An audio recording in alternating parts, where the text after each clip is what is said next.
game to talk about, at least to get it started. The good old national championship that was last night. Notre Dame versus Ohio State. And it went probably how everybody kind of predicted. I think Vegas had 75% of people were choosing Ohio State. Yeah. It's definitely understandable. Let me say my piece, because obviously I'm a Notre Dame fan. Mm-hmm. I was hoping for a better response than necessarily what they gave. But when you go down 21-7 at halftime to a team like Ohio State, you've made it extremely challenging to get back up the hill. I mean, you have built a mountain in front of you. And there were things that I thought they were not adjusting to, and I think they did a better job in the second half. But I was very frustrated watching an Ohio State offense that we knew was good. Okay? We know they're good. We know they have a lot of strengths. They have a lot of talent. But they were doing whatever they wanted on offense. There's nothing that Notre Dame was doing to stop them. And to me, it's Notre Dame runs a lot of man. And they were still doing it last night. The challenge is, and this is what I think they started to somewhat make adjustments on, even though it cost them at the end of the game, was their D-backs are not good enough to stay with the wide receivers. And Ohio State has some solid wide receivers that are very, very good, and they were just picking them apart. And so in that case, my opinion, I'm not as football knowledge as you are, obviously not as much as Freeman is, but you move to a zone and you try to maintain. Every time that they would go man, the other challenge was, as you saw, Ohio State's quarterback would be left wide open to basically do whatever he wanted, and he would go run for 10, 15 yards, which he's not necessarily known for doing that. But if you've got a wide open field and your backs are against the quarterback and you're trying to match up, it just wasn't working. So, well, I do give Notre Dame credit that they actually started to make a nice run in the second half. And they were a touchdown away, well, eight points away from tying the game up at the end of the game. And that's a lot of credit to them that they stayed with it. Because I think they were down 31-7 at one point, and they started to make it quite a pretty clean and aggressive comeback on offense.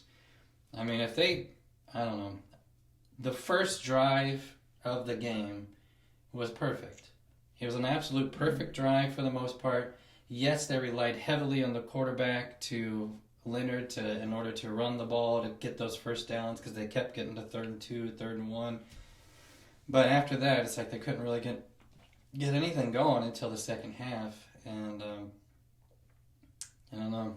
So all the credit to Ohio State. They were by far the better team. I think that was well seen in the game. Again, I give credit to Notre Dame for coming back and at least making it a game because I was quite frustrated going in. And I mean, Ohio State scored right away, right after the second half started. So it's just a struggle on defense. But all the credit to Notre Dame as well for sticking with it. And I think they proved, hopefully, to the naysayers out there that they were a good team and they deserved to be there. I mean, there's a lot of people that were putting them down, saying they didn't play enough strong people and all this garbage, and they gave Ohio State a little bit of a heartache there at the end, and because of a blown coverage and a launch down the field, that's what gave Ohio State the extra mile to get over the hump. Yeah, it was a tough one for you, huh? It was definitely tough. Yeah. Ultimately, I just want to take it back to the point, kind of what you hinted at. Notre Dame relies a lot on man coverage, and with the talent they've been playing this year, that man coverage is something that they've honed in on and been able to, successfully implement against these teams because of the difference in talent level. I mean, their corners are good corners, but they're like 4-star corners when they go up against Ohio State. Those are 5 stars, baby. Yeah. And I didn't think, not to interrupt you, but I didn't think that Ohio State's wide receivers were really doing anything special. Yeah. They were just making good cuts and they were getting open. Well, ultimately what I saw in Ohio State, man, was the difference in the offensive coordinator's plays. Yeah. I mean, his play calling, not just, the flashy ones like the fake reverse to get Smith that touchdown wide open. And, there was a lot of other plays to get, the running backs spring free and stuff. But just when he was play calling it, it's like he was thinking chess. He was thinking, I'm going to do this play, I'm going to do this play, and that'll set up this third play that Notre Dame's going to be prepping for the first two plays, and they're behind the ball. Yeah. That's kind of how the game felt offensively for Ohio State the entire game. Is just that Notre Dame's defense was just a little bit behind the ball. Yeah. They had the talent somewhat to be able to compete, to be able to match up to a certain degree. But it's just, the offensive play calling and the specific times they were calling plays just kept Notre Dame offbeat on defense. Yeah. I would definitely say, though, the talent level was very evident, especially when it comes to the secondary. And then the offensive lines for really both teams. I mean, Notre Dame's offensive line wasn't bad. No. There was some series that they had where it was just, bad throws, poor execution here and there, but it wasn't necessarily like offensively they were super outmatched. Right. So that goes to your point that Notre Dame did fight. They fought the entire game. They especially, tried to fight back in the third and fourth quarters. And I give credit to them, but this Ohio State team was just too stacked.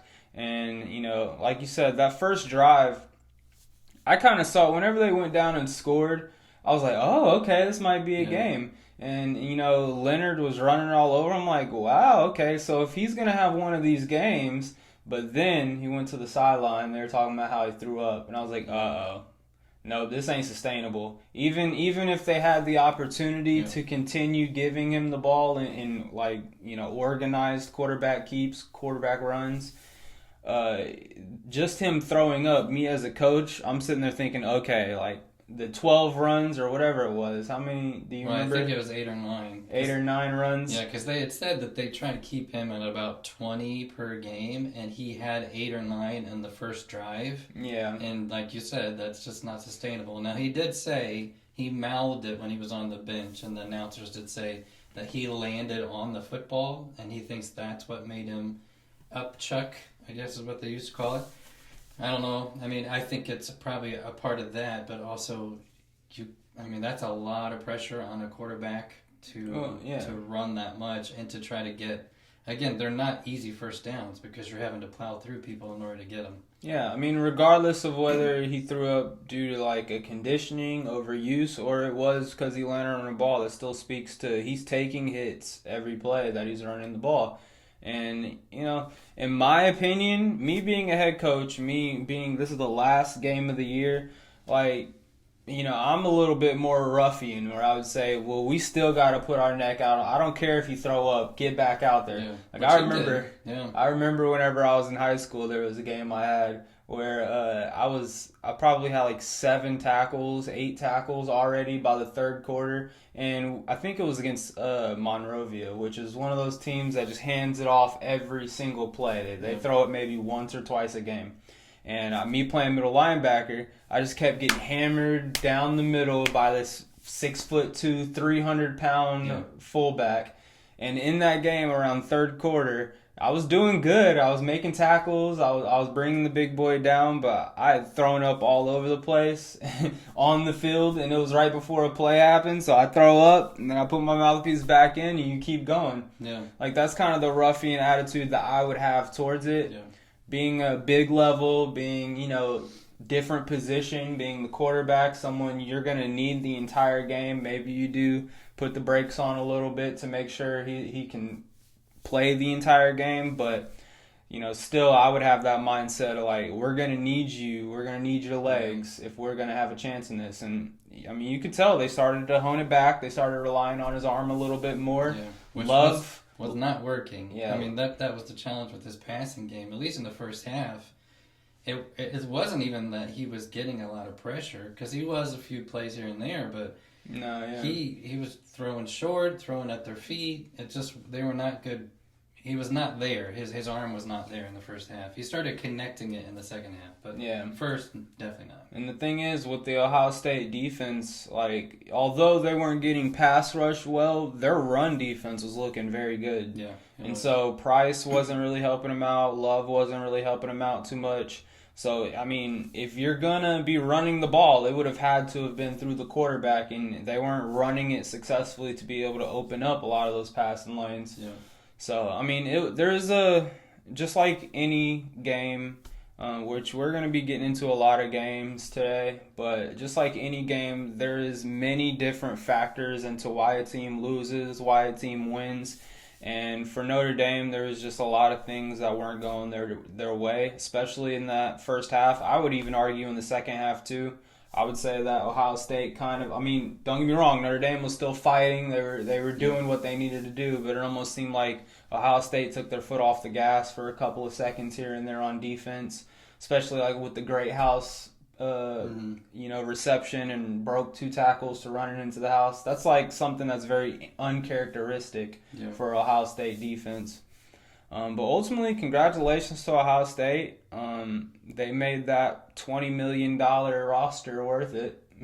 Yeah. So that they definitely, like we've been saying, like I've said since the beginning of the college football playoffs, Ohio State is the team that should win it all. And I'm not saying like they're the only $20 million team out there. There was a bunch that are paying players a good amount, but they definitely had the stacked roster.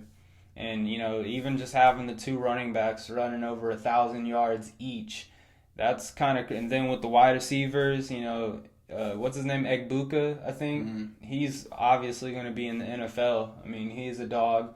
And then Smith, only being a freshman, he'll probably stick around Ohio State for a couple more years. Yeah. But he obviously is going to be like the Marvin Harrison Jr. in the NFL. He's going to be drafted a top 5 pick probably. He's going to go to some team and then break rookie records. I mean, they got a stacked team, and their lines are always good.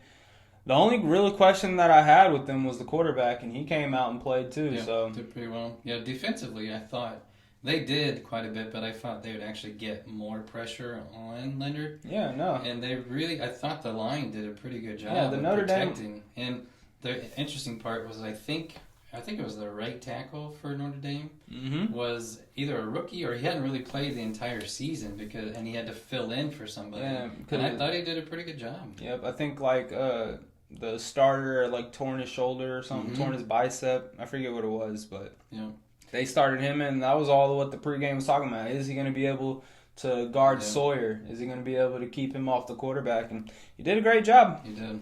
Yeah, the only thing I would question, and I think maybe Freeman will go back and look at it, and it's hard to say. In the moment, you think it's the right decision, but when you kick the field goal, when you're down by so much, it makes you wonder, why not just go for it? They missed the field goal, so that automatically kills any momentum that you had. That kicker had been doing poorly all season because of a groin injury and then did really well in the playoffs. So I don't necessarily fault him for doing that because you would think, well, we can get 3 on there. If we can get a stop, we might be able to get a little momentum that way. But when you're down by so much, which I don't remember what it was at the time, but it was a lot more than, it was 3 scores, I think. Yeah. I wonder if you just go ahead and go for it. Put the pressure on. You've been picking up a few 4th downs, a lot of close 3rd downs at the time. Why not do it? But again, it's one of those you look back at it and you wonder. It's easy to look back and say, well, maybe we should have done something different there. But ultimately, played out probably how it was supposed to, and it was fun to watch. Yeah. Towards the end. Let's keep in mind Notre Dame did try and fake that punt, and Ohio State was very prepared for it. And so a lot of times when it comes to decisions like that, I just think, like, me being, I've had the coaching perspective of things. One factor that people who are just watching don't get, they don't necessarily understand, is the vibes. Yeah. Like, what the vibe of your team is, how the morale is. Like, sometimes you want to go for it because you don't have faith in your defense getting a stop, just of how they're bickering on the sideline, or maybe there's one of those players, who didn't necessarily have a bad play on the drive, but he comes over and you can just see, like, He's staring off in the distance. Just frustrated. Yeah. So there's just little things like that people wouldn't understand. And so I'd never fault someone in a situation like that. Like maybe he felt the need to kick that field goal because he wanted to be able and rely on his defense. He thought that they were doing really well, and he thinks that having them start in a strong position, maybe it would give them a better stance instead of if you went for it on fourth down, it was a turnover and the offense is coming on with that momentum. Yeah. I mean, that's just me playing devil's advocate. Obviously, I don't know, but there's always factors like that to consider. Yep. And that punt is a great example, too, of, in my opinion, just get the offense out there and go for it. I mean, you probably could have seen it ahead of time that Ohio State was not going to fall for it. I think they moved people even on the defense to just be prepared for that. So they probably should have seen that, hey, they're not falling for this. We either need to make it, call a timeout and reset what we're going to do, or actually punt it. And, it just didn't happen. Yeah, I'm never really a fan of fake special team formations and going into fake plays and stuff like that. I think you should just march your offense out there. And ultimately, when it comes down to it, if your offense who is dictating where the ball is, you can give it to a running back, they can grind out 3 yards, a special block, you can pass it, you can shuffle it out, whatever. If you're the one that's dictating where the ball is on the field and you have faith in your offense to be able to pick it up, then that's just purely willpower in a lot of situations. Versus if you're running a fake punt, you're bringing on players onto the field who aren't, they don't have the momentum of the game swinging. Exactly. So it's just a little bit different. Yep. But like we said, overall, good game, great season. I think the 12-game playoff was great. I thought it went really well. We'll see if they make any adjustments next year. May not be next year, might be the year after. But and then the challenge is you get the transfer portal, so we have no idea what teams are going to look like. Dude, that transfer next portal, year. Man. I just heard someone talking about the transfer portal, and they were like, just this last summer or whatever, there was enough players in the transfer portal to be able to fill in an entire conference of teams. There's like over 1,500 people in the transfer portal. And I like it because that gives teams like, Indiana, for example, that gives them the opportunity to go out and basically have a transfer player at every starting position and be able to compete with all these people who are coming together who maybe didn't have opportunity to do so or the situation to do so in other places. Yeah. Well, both quarterbacks last night were from the transfer portal. Yeah. So that tells you something, that they feel like they can find a better fit for them somewhere else, and the teams agree, so they bring him in and they try to make it work. Yeah, here's the thing. When you're an 18, 19-year-old kid, you don't know anything anyways, so you might just be committing to USC because it's on the beach side and there's a lot of hot girls that go there. And then junior year rolls around, they bring in another freshman quarterback who's starting over you, and you're like, I don't care about the girls anymore. I want to win a bowl game. Yeah, I want to play football. So, there's a lot of different situations. I like it. Now, the whole money thing, they're gonna have to get that under control. Yep. With some of these people, like, even demanding a Ferrari for you to come and talk to me about coming to your schools. It's like, okay, like I said just a second ago, 18, 19-year-olds don't know anything. They're freaking stupid. Yeah. And when you start saying, putting their value in their own hands, I'm worth $1 billion. What are you talking about? I'm gonna change your school forever. Yeah. It's like, okay. Yeah, and but like we've talked about in previous podcasts, I think the point is you make that a possibility and then you adjust as time goes along. Because you're not going to get it right the first time. And that's what they're doing, yeah. There's no way for you to. You're not going to be able to see all these different things that could potentially change what you're really meant for it to be. And I think then you start putting, okay, you can't do, X, Y, Z or whatever it is. You just need to make the adjustment. So... But I like the opportunity for the players to be able to make some compensation, but, to what extent? And that's always the question.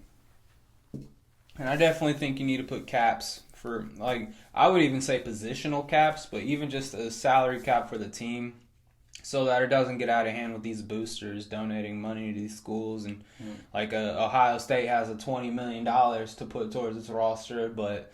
Northern Illinois only has 8 million. It's like, okay, obviously there's going to be grab a few more people. Yeah, there's going to be a not a balance of power in college football. If that happens, it'll turn into baseball. Yeah, I just don't want to lose the sight of the pure game. I think that nobody wants to take away from that. I think it's, you want it to be like, and I'm always thinking the movie Moneyball, where you had basically Brad Pitt's character basically said you've got rich teams and you've got poor teams, and then you got 50 feet of crap, and then there's us. We're down there. It's like you don't want to. They were able to do something in their season that nobody had done at the time, and that was the longest streak in baseball history. But you don't want to take away from the pureness of the sport, and I think money can easily do that.